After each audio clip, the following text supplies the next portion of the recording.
علیکم ورحمۃ اللہ وبرکاتہ۔ میرے محترم دوستو، دینی تعلیم عورتوں کا بنیادی حق ہے۔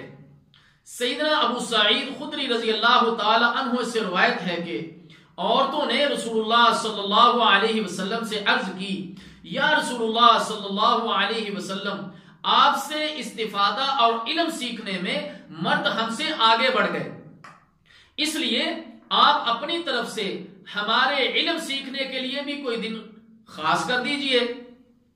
تو آپ صلی اللہ علیہ وسلم نے ان سے ہفتے میں ایک دن علم سکھانے اور وعظ فرمانے کا وعدہ فرمایا۔ اس دن عورتوں سے آپ صلی اللہ علیہ وسلم نے ملاقات کی اور انہیں نصیحت فرمائی اور اللہ تعالیٰ جل شانہ کے احکام بتلائے۔ صحیح بخاری۔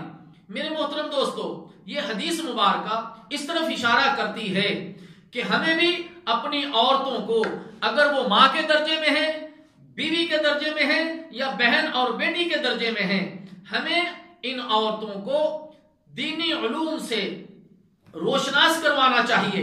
اگر ہمارے گھروں کے کہیں قریب کوئی اسلامک سینٹر ہے یا کوئی مدرسہ ہے تو ان کو وہاں بھیج کر دینی علوم سے روشناس کروائیں۔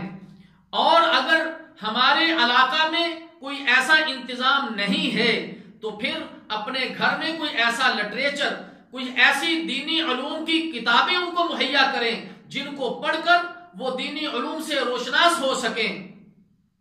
اور اگر وہ لکھنا اور پڑھنا نہیں جانتی تو پھر یہ ہماری ذمہ داری بنتی ہے کہ ہم ایسی کتابیں لا کر جس کے اندر روزمرہ کی دینی علوم ہوں، جس سے ان کی 24 گھنٹے کی جو زندگی ہے اسلامی تعلیمات کے مطابق گزرے، ایسی کتابیں لا کر ہم ان کو سنائیں تاکہ ان کے اندر بھی دینی علوم کی طرف محبت پیدا ہو جائے اور وہ بھی دینی علوم کو سیکھنے والی اور اس پر عمل کرنے والی بن جائیں۔